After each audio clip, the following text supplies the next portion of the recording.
¿Estrategia temporal o permanente? Delcy Rodríguez gana protección y los Marines terreno en Venezuela. ¿Por qué esperaron tanto? El chavismo ofrece pruebas de ADN para identificar a víctimas por los terremotos mientras La Guaira sigue en alerta roja. Portazo en la cara.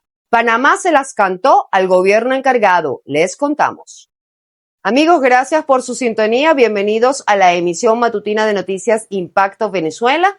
Ya estamos a miércoles 22 de julio de 2026. Soy Mildred Manrique. Comenzamos. Mientras la oposición venezolana vuelve a cerrar filas alrededor de María Corina Machado, desde Washington emergen señales que generan desconcierto. El presidente Donald Trump elogia su relación con quienes están en Miraflores y otorga una especie de inmunidad judicial a Delcy Rodríguez. ¿Será que esto se trata de una estrategia temporal? Quique Frías nos cuenta.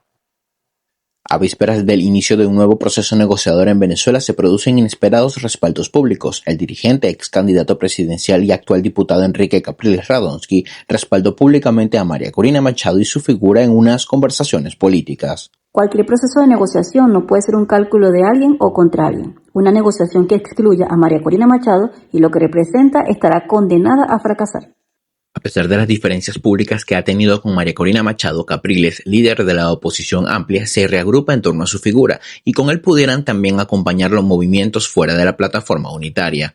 ¿Esto quiere decir que las alianzas van más allá del Acuerdo de Panamá o es un reacomodo de movimientos en torno a la figura de más aceptación entre los venezolanos? La oposición no puede esperar a que María Corina llegue a Venezuela, pero pueden ir trabajando.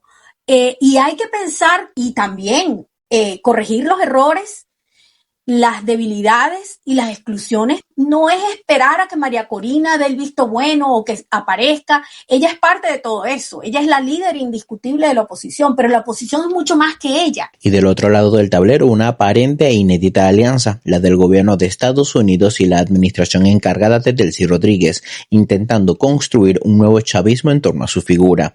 El último gesto de Washington fue que la administración Trump intervino en una demanda para evitar que la jefa de Miraflores pagara una indemnización de $314 millones por 3 estadounidenses encarcelados en Venezuela.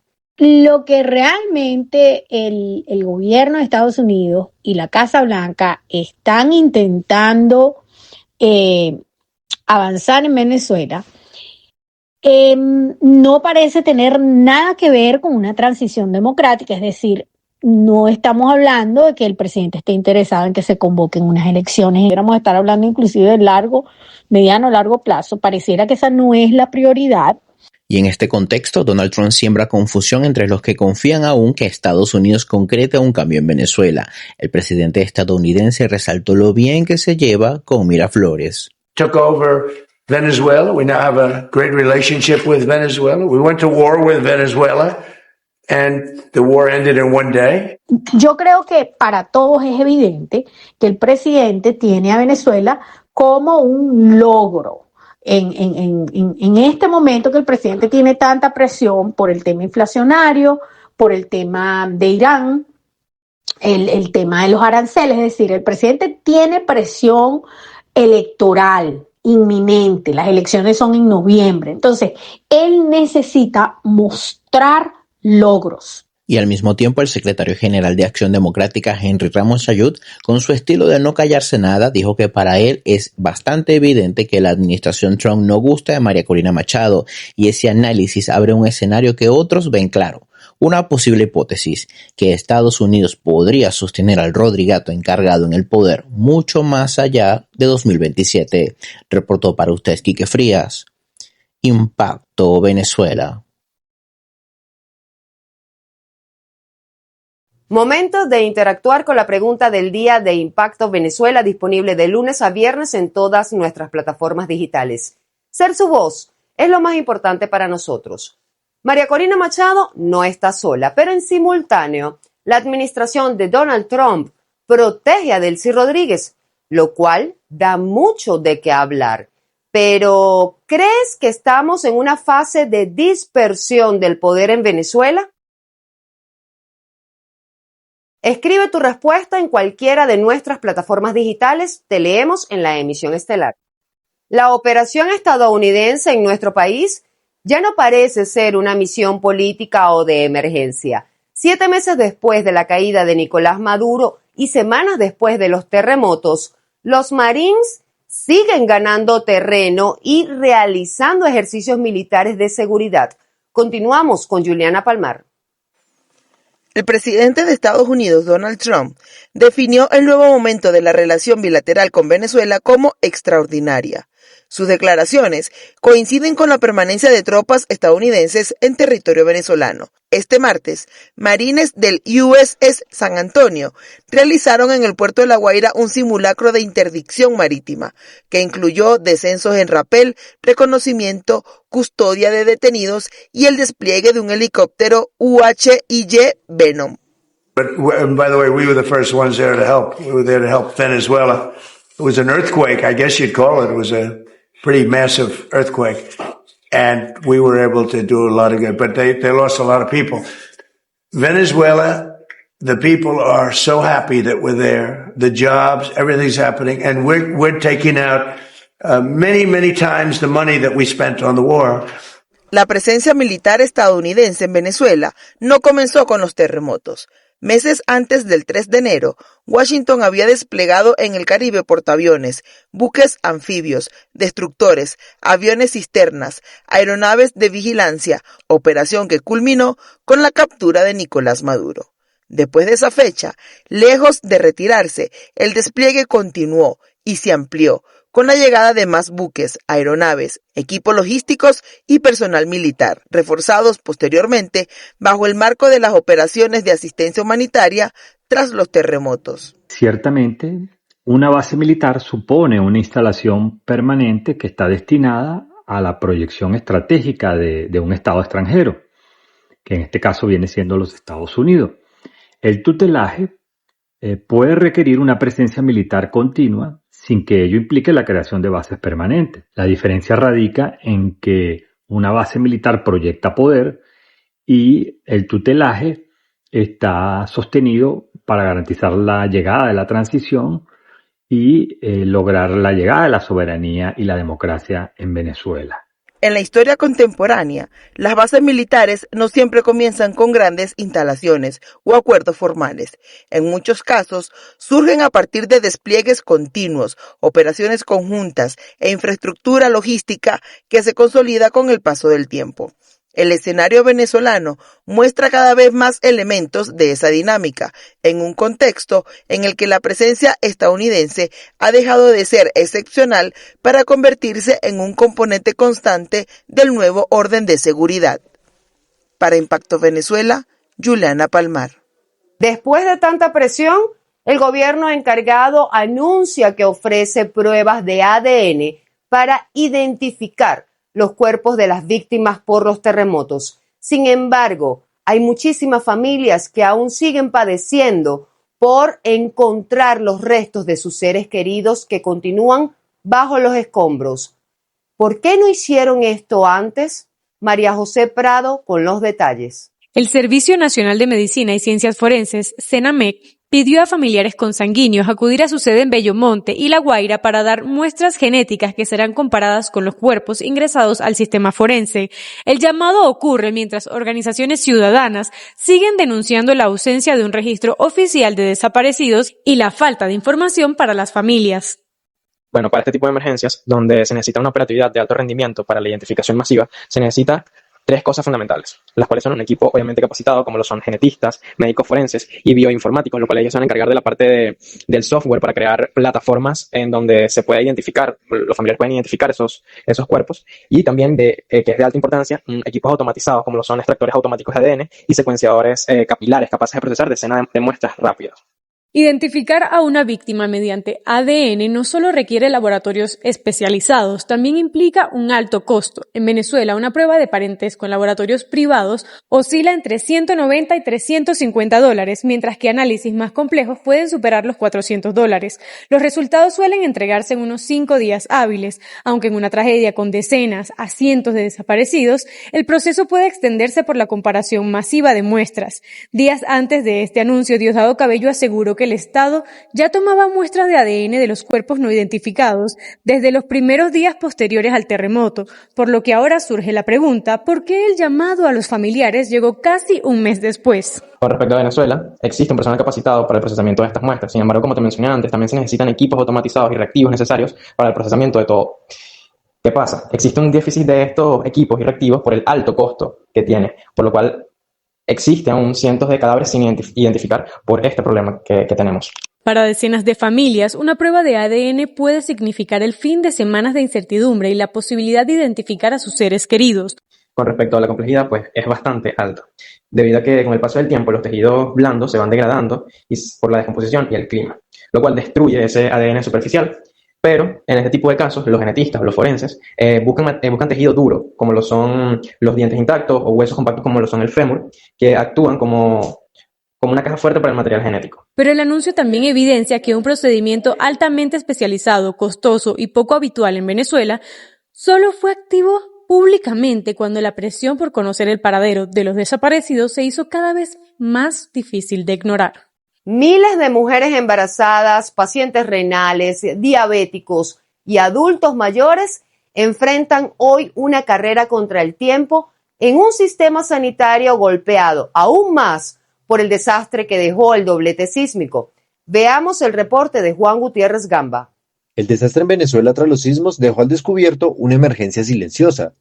Miles de personas con condiciones médicas que no pueden esperar, mujeres embarazadas, adultos mayores y pacientes con enfermedades crónicas enfrentan una lucha distinta, acceder a atención médica en medio de la devastación. El Fondo de Población de las Naciones Unidas estima que unas 36.700 mujeres embarazadas resultaron afectadas por los sismos y cerca de 4.000 darán a luz el próximo mes. Las mujeres embarazadas, ellas en sí mismas y lo que les acontezca siempre va a ser alta prioridad, ellas siempre serán una emergencia, exista o no exista una tragedia, y que las consecuencias pueden poner en riesgo la vida de ellas y del feto. Si ellas ya tienen un diagnóstico, entonces el monitoreo, el seguimiento pudiera también verse afectado. Además de eso, si ellas por la tragedia se vieron afectadas físicamente, puede ser un desafío llevarlas a que obtengan la ayuda por todo el caos en medio de la situación. Al mismo tiempo, hospitales y centros de salud sufrieron daños que obligaron a reorganizar la atención obstétrica y de emergencia.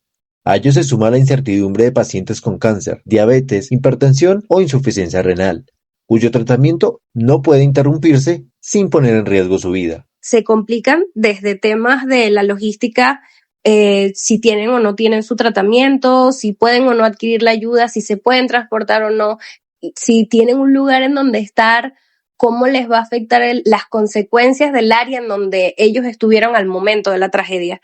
Todas esas cosas y bueno, las necesidades que ellos tienen en específico son imprescindibles. Los organismos internacionales consideran prioritaria la atención de estos ciudadanos. El Fondo de Población apoya la entrega de insumos para salud materna y reproductiva, mientras la Organización Panamericana de Salud trabaja junto a las autoridades para mantener operativos los centros asistenciales disponibles. Sin embargo, aún no existe un balance público detallado sobre cuántos pacientes con enfermedades crónicas han logrado mantener la continuidad de sus tratamientos, o cuántos adultos mayores reciben seguimiento médico permanente. Superar esta tragedia también implica proteger a quienes enfrentan mayores riesgos por su condición de salud. Mientras avanza la reconstrucción, la atención médica oportuna para embarazadas, adultos mayores y pacientes con enfermedades crónicas sigue siendo uno de los desafíos más urgentes de la emergencia. Pasamos a nuestra cápsula informativa Impacto en 60 segundos. 2 noticias en tiempo récord. No se despeguen de nuestra pantalla. La Guaira en alerta roja. La ONU busca techo urgente para damnificados. La emergencia habitacional entra en una fase crítica. De 6.907 edificaciones inspeccionadas, casi una cuarta parte, más de 1.800 estructuras, recibió etiqueta roja por presentar daños que comprometen su seguridad y habitabilidad. Ante este escenario, el Programa de las Naciones Unidas para el Desarrollo abrió un proceso para identificar empresas capaces de suministrar, transportar e instalar viviendas modulares o prefabricadas de rápido ensamblaje adaptadas a las condiciones sísmicas y climáticas del país. La convocatoria busca ofrecer refugios transitorios dignos a miles de damnificados, aunque por ahora se trata de una etapa exploratoria y de precalificación con plazo hasta el 27 de julio de 2026. El diagnóstico ya está sobre la mesa. Miles de familias no pueden regresar a sus hogares y la reconstrucción necesita pasar de los anuncios a las soluciones concretas. Portazo en la cara a Delcy Rodríguez. Panamá exige salida electoral. Panamá cerró la puerta a un restablecimiento de los vínculos diplomáticos con el gobierno encabezado por Delcy Rodríguez y ratificó que continuará reconociendo a Edmundo González Urrutia como presidente electo de Venezuela hasta que se celebren nuevas elecciones con garantías democráticas. El canciller panameño Javier Martínez Hacha afirmó que reanudar los vínculos con Caracas no está en la agenda y recordó que las actas del 28 de julio de 2024, que Panamá considera prueba del triunfo de González, permanecen resguardadas en el Banco Nacional. El mensaje representa un nuevo revés internacional para la administración venezolana y aumenta la presión para avanzar hacia una salida electoral reconocida por la comunidad internacional. Nicaragua entró en la mira de Estados Unidos. El secretario de Estado Marco Rubio condenó las declaraciones del presidente Daniel Ortega tras asegurar que en su país no se van a realizar más nunca elecciones para evitar que la oposición regrese al poder. Escuchemos. Estados Unidos condenó el martes declaraciones del presidente nicaragüense Daniel Ortega, quien descartó cualquier posibilidad de elecciones en su país que permitan a la oposición en el exilio llegar al gobierno. En un comunicado, el secretario de Estado de Estados Unidos, Marco Rubio, aseguró que los dichos de Ortega muestran su verdadera naturaleza autoritaria y pidió a la comunidad internacional unir fuerzas para demostrarle a la dictadura que no puede seguir haciendo como si nada pasara. La OEA también criticó las declaraciones de Ortega. El secretario general de la organización, Albert Ramdin, aseguró que el régimen nicaragüense ha hecho ahora explícito lo que sus acciones venían demostrando desde hace tiempo. Ha abandonado la democracia, incluso la apariencia de ella. Ortega gobernó la década de 1980 y volvió a la presidencia en 2007. Desde entonces ejerce el poder con medidas que anularon a sus rivales. Nicaragua iba a celebrar elecciones generales en noviembre, pero hace año y medio una profunda reforma constitucional amplió el mandato presidencial de 5 a 6 años, por lo que los comicios deberían realizarse en noviembre de 2027. El domingo, en un acto por el 47 aniversario de la Revolución Sandinista, Ortega dijo que sus opositores pueden olvidarse de volver al poder porque en su país no volverán a haber elecciones. Pero que se olviden, aquí no volverán a haber elecciones. No volverán a haber elecciones. Y así ponemos punto y final a la emisión matutina de hoy, la ventana informativa de todos los venezolanos. Para más, visiten nuestra página web y las redes sociales. Suscríbanse y activen las notificaciones en el canal de YouTube. Que tengan un buen día. Nos vemos mañana.